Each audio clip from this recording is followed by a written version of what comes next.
За бүгдээрээ сайн уу? Дараагийн unboxing бичлэг маань эхэлж байна. За энэ бичлэг маань яадаг вэ гэхээр бид нар бүгд найрамдах хятад ард улсаас зарим бараа бүтээгдэхүүнүүдийг аппликейшнуудаар дамжуулаад захиалж сурж байгаа шүү дээ. Тэгээд ингэхдээ ер нь захиалсан бараа маань яг ямар чанартай ирж байна. Захиалж үзээгүй, захиалж сураагүй хүмүүсээс их байгаад байгаа. Тэгэхээр ер нь ямар барааг захиалвал ямар гоё хямдхан боломжийн гоё юмнэр хямдхан ирдэг вэ гэдгийг бас та нартай харуулах зорилготой юм unboxing бичлэг та бүхэнд цувралаар үзүүлж байгаа. Тэгээд энэ удаагийн бичлэг маань болохоор ингээд нэг цөөхнөрөө даралж ирсэн байгаа учраас эхнээс нь задлаад үдцсэн байгаа. Тэгэхээр задлахгүйгээр одоо ирсэн бараануудаа шууд танилцуулаад явъя. За эхнийх нь энэ болохоор айгу маш сонирхолтой санагдсан. Энд бол зардаг үгүй би сайн мэдэхгүй нүг бараг байхгүй хаа. Энэ юу вэ гэхээр энэ моцны холбогч USB байгаа. Энэ ямар хэрэгтэй вэ гэхээр за дүнэр маань залуучууд маань маш сайн жоох ингээд утас ингээд бариад тоглохоор цэнэглэгчтэй тоглохоор USB ингээ гарт тэглээд байдаг шүү дээ. Тэгэх юм бол энийг утсандаа доороос нь хийчихнэ. USB нь яг энэ доор нь гараад ирнэ гэсэн үг. Тэгэхээр цэнэглэгч USB гаранд тэг болохгүй маш тухтай тоглолдог хүмүүс маш сайн мэдж байгаа хаа. Утсаа ингээ байнга ашигладаг хүмүүс маш сайн мэдж байгаа. За энийг ийм үнээр захиалсан байна. Мэдээж маш хямдхан байгаа. Хямдханаас гадна энд байхгүй гэж би бодоод байна. Гэтэ байдгийг би хараагүй гэж магадгүй тийм ээ. За дараагийн бараа маань энэ юу гэхээр за SUV том машинтай хүмүүс маань маш сайн мэдж байгаа хаа. Энэ нөгөө шаврын данхраад идэг штэ өндөр. Тэгэхээр яг нэг заримдаа бас тохиромжгүй газараас нүргэж тарах гэдэг. Тийм бол энэ болохоор хоёр дэгийг обууднаас ойлгоод ингээ машинаа тулаад өгдөг. Шууд обууднаас өргөгч байгаа. За энийг ийм үнээр захиалсан байна.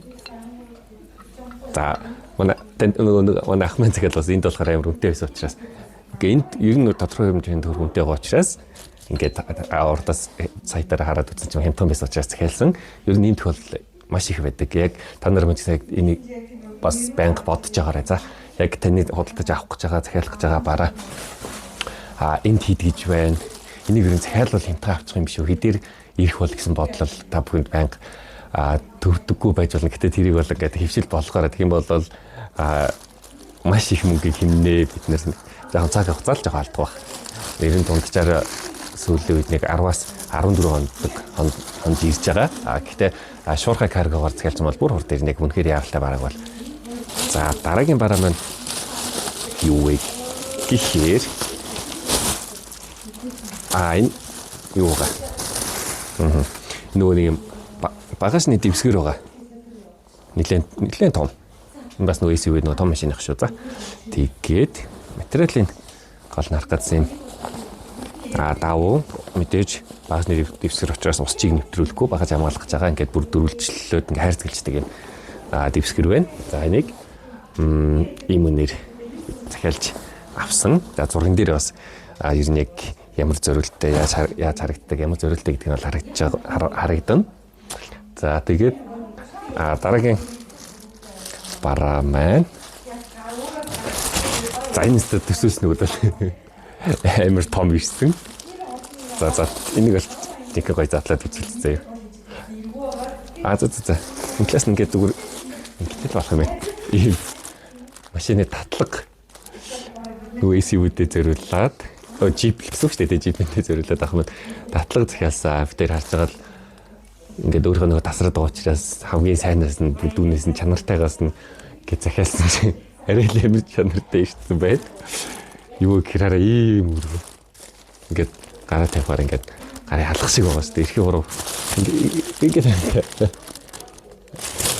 арай том уу? Энэ бүр том машин ирсэн юм шиг байгаа. Хитрхи хаширлаад за үнэтэй багцмал чанартай сайн байгаа гоё байгаа гэд хамгийн үнэтэй томоос нь захиалсан чи ийм ирсэн байна. Гэтэ энэ бол яг нөгөө машинд ордог хэсэг нь арай нэрх учраас юм бас болохоор л юм байна. Гэтэ л бас арай том уу.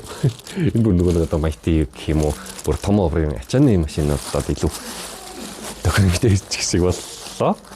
Тэгээ нөгөө өмнөх бичлэгэн дээр бас юм төмөр дэгийг нь харуулж байсан шүү дээ. Тэгээд 3 бүтээгдэхүүн ослуулаад захиалсан баггүй. За татлагаар энийг татна. Тэр төмөр гогцоогоо нэгтлийн татагчтай ширхсэндээ хийгээд өөтлийн машинтаа хийн. Машинд дийдэж хийхийн тулд машин дээрээс юм төмөр гогцоо одоо юм ингээд одоо суур хэрэгтэй шүү дээ машин дээр байрлуулсан. Тэгэхээр бисээ нэг өмнөх баруунууд маань захиалсан баруунууд маань ирчихсэн байсан учраас зарим нь задлаад үдцэн гэсэн. Тэгээд нэг нийтдээ болсон юу вэ гэхээр за зарим бараг яг сайн харж бодит зургийг харж байгаа тэр зам маш хямдхан бараа байвал уул нь үнийг сайн харах хэрэгтэй л доо. Бодит зургийг харах хэрэгтэй, комментуудыг нь ер нь хэр дэлгүүрийнээс хараад комментэн дээр нь бас нөгөө бодит зураг бичлэгүүд нөдөг учраас тэрийг сайн харцуулж харах ёстой. Боловч би одоо жоохон яарсан байсан юм уу? Үнэхээр гоё таалагдаад яг ч юм шалгаагүйгээр төмрийг захиалсан. Тэгсэн чинь ирсээ. Ирэхдээ ингэж ирсээ. Нэр энэ тэг юу вэ? Тоглоом нөгөө арсын машины гэдэг шиг байна. Одоо саяны энэ чирэгчийг л амханда машин төмөр гараад ирээд ингээд энэ машин дээр ингээд бооц ингээд та нар ингээд тийм том жипнүүд дээр ингээд юм үлгэтэй байдгийг мэдэн тий.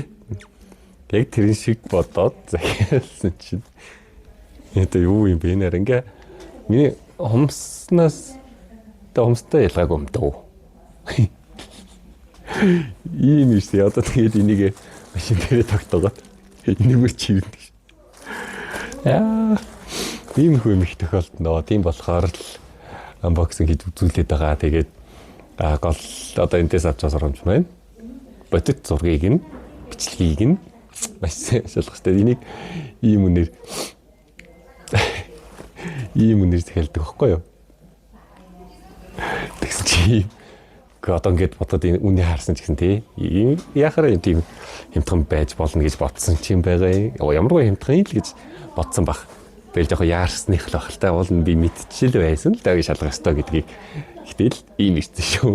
Тэгэхээр энэ мэдчлэн захиалсан бараг бараа захиалахдаа бодит зургийг нь тэгээ тэр тусмаа яг үнийг харж агаад үнэхээр хямдхан байгаад байвал бас те нэмэж шалгахад гимгүү. За ийм байна. Нэг ийм хөвгөлтэй юм тохиолдлоо тэгээд дараагийн бичлэгээр утгагүй уулзъя. За тэгээд түр баяртай.